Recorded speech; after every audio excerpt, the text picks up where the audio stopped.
코로나19 관련 통계입니다. 오늘은 모범국가로 분류되는 대만과 싱가포르의 코로나19 현황에 대해서 자세히 살펴보도록 하겠습니다. 지난번에 설명드린 데이터인데요. 100만 명당 검사자 수 나와 있고요. 100만 명당 확진자 수 나와 있습니다.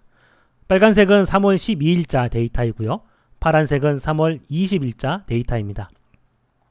참고로 우리나라는 8일간 6만 8천 건 정도 검사를 했고요. 일본과 타이완은 5천 건 정도 검사를 했습니다. 검사 수에 비해서 간격이 조금 이상하죠? X축과 Y축이 로그 스케일로 되어 있기 때문입니다. 자, 타이완이 약간 좀 위험해 보인다라고 말씀을 드렸는데요. 그 이유는 검사자 수가 5천 명밖에 안 되는데 그에 비해서 확진자 수가 많이 늘어났어요. 자, 그런 측면에서 좀 위험해 보인다라고 말씀을 드렸었는데요. 100만 명당 검사 수만 놓고 보면은 적지 않은 숫자입니다. 이로 놓고 보건대 초반에는 매우 열심히 검사하다가 근래에 와서 좀 방심한 게 아닌가 이런 생각이 들기도 합니다. 신문기사 하나 더 보고 갈게요. 3월 19일자 중앙일보 기사입니다. 물론 외신발 기사입니다만 대만과 싱가포르가 성공적인 방역을 했다. 두 나라는 일찍부터 중국인의 입국을 금지시켰던 나라입니다. 그러다 보니까 바이러스가 멈췄다라고 평가를 했고요. 한국이나 홍콩, 일본 같은 경우는 대만과 싱가포르만은 좀 못하다 이렇게 평가를 했습니다. 자, 그런데 오늘 아침에 기사를 보니까 좀 의외의 기사가 하나 또 있네요. 싱가포르의 누적 확진자가 432명입니다. 뭐 그닥 많지 않아 보입니다만 우리나라에 비해서요. 외국인의 치료를 중단하고 연기할 수도 있다? 야, 이건 좀 이상하다라는 생각이 들었습니다. 싱가포르 인구의 절반도 안 되는 대구만 놓고 보면 확진자가 6천 명을 초과합니다. 근데도 우리나라는 이런 얘기 안 하잖아요. 근데 대구보다 인구가 2배 더 많고 더 잘 사는 싱가포르과 같은 선진 국가가 432명의 외국인의 치료를 중단한다? 둘 중에 하나일 것 같습니다. 의료 환경이 좋지 않거나 아니면 또 하나 또 있네요. 또 확진자 추세가 너무 급하거나 아니면은 좀 너무 초반부터 호들갑을 떠는 게 아닌가 이런 생각이 들기도 하네요. 여하튼 간에 자세히 살펴보도록 하겠습니다. 자, 대만이 어떻게 열심히 방역을 했는지 보여주고요. 이 중에 하나 제가 제일 부러운 게 있습니다. 1월 30일부터 이미 마스크 수출 금지시켰다는 거. 이 부분 좀 우리나라도 일찍 했다라고 하면 조금은 더 좋았지 않았을까라는 생각을 해봅니다. 싱가포르 같은 경우는 매우 엄격하죠. 이미 몇 년 전에 만들어 놓은 법입니다. 방역법을 위반하면 800만 원을 초과하는 벌금을 물어야 되고요. 최대 6개월의 징역형에 처해질 수도 있습니다. 심지어는 코로나19 지침을 어긴 위반자의 영주권까지 박탈을 했어요. 자, 이렇게 엄격하게 대처를 하면 확진자 수 어떻게 될까요? 이렇게 됩니다. 싱가포르 같은 경우는 이렇게 엄격하게 하고 있음에도 불구하고 여전히 꾸준하게 확진자가 증가하고 있습니다. 3월 초에 주춤하는가 싶더니 다시 증가하고 있죠. 그러다가 최근에는 기하급수적으로 늘어나고 있습니다. 대만도 마찬가지입니다. 타이완도 초반에는 잘 방역을 해왔지만 근래에 들어서 확진자가 기하급수적으로 증가하고 있는 추세가 보이죠. 자, 두 나라들은 중국을 비롯해서 소수의 국가를 완전히 철저하게 막았습니다. 근데 이거에 한계가 드디어 나타나고 있는 거죠. 왜냐하면 미국도 확진자가 급증하고 있고요. 프랑스, 스페인, 이탈리아 전 세계가 창궐을 하고 있습니다. 이런 방식의 접근은 결국은 모든 국가의 입국을 다 막아야 된다는 뜻입니다. 고립된 수밖에 없다는 얘기죠. 사실 그렇게 하는 건 불가능에 가깝습니다. 그렇다 보니까 대만, 타이완 같은 경우도 최근래에 들어와서는 확진자 수가 급증하고 있는 건 아닌가 이런 생각이 듭니다. 결국은 이런 입국을 금지시키는 이런 방식은 확진자 수의 증가를 완화시킬 수는 있지만 결국은 기하급수적으로 늘어나는 저런 현상은 막을 수가 없다라고 하는 겁니다. 저거는 우리 국민과 같은 전 국민의 협조가 있지 않으면 그리고 의료진의 노력과 국가의 노력 이 모든 것이 어우러지지 않으면 이뤄내기 좀 어렵지 않나 이런 생각을 해봅니다.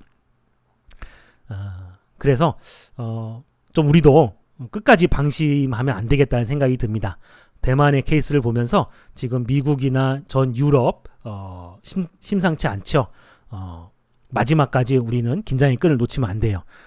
전 세계가 완화될 때까지 조심해야 됩니다.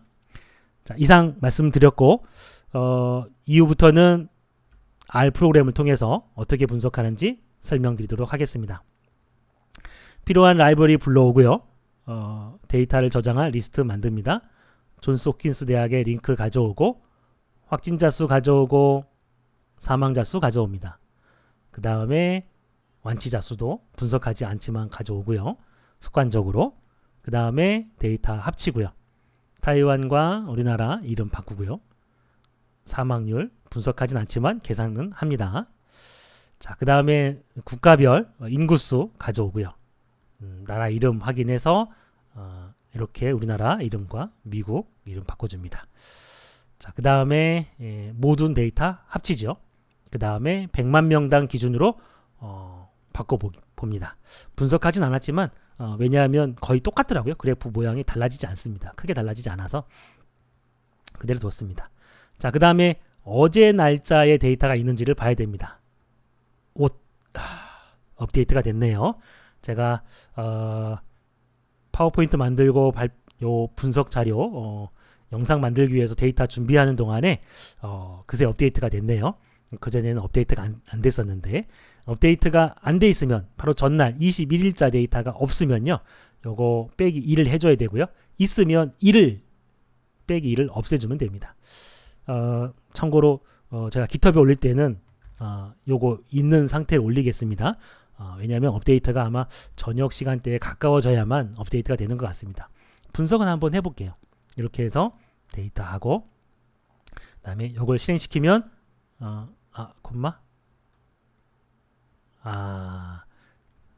그게 데이터를 지우면서 빼먹었네요.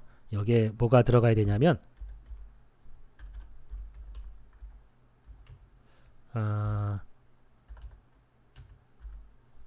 요거 하고요. 그 다음에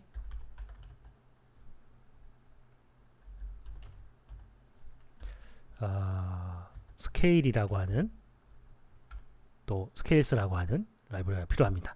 요거 실행시켜줘야 요게 실행이 되죠. 자, 이렇게 하면 오른쪽에 그래프가 나타나고요. 요 밑에 있는 걸 이용하면 애니메이션 만들 수 있습니다.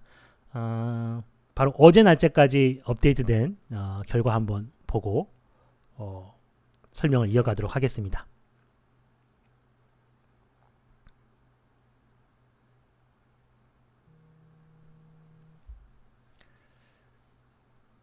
자, 꾸준히 증가되고 있는 모습은 크게 변함이 없어 보이고요. 근래에 기하급수로 증가하는 것도 순식간에 지나갔네요. 네, 여러분들 요거 받아서 분석을 해보시기 바랍니다. 그 다음에 싱가폴과 비슷한 일본 데이터 분석하는 방법 이렇게 해서 일본 같은 경우는 제가 강제로 21일자 데이터를 집어넣었는데 지금은 업데이트 되었네요. 아까는 제가 임의로 집어넣어서 그래프를 그렸었고요. 그 다음에 애니메이션 만들 수 있습니다. 일본과 이라크 비교하는 방법 이렇고요. 그 다음에 두 나라의 그 시작점을 일치시켜 주기 위해서 데이트 날짜를 이렇게 바꿔줍니다. 그리고 나서 업데이트가 안 돼 있으면 마이너스 1을 해주는데 업데이트 되어 있으니까요. 여기서 빼기 1을 해주면 되겠습니다. 이하는 생략하도록 하겠습니다. 지금까지 대만과 싱가포르의 데이터를 좀 살펴봤는데요.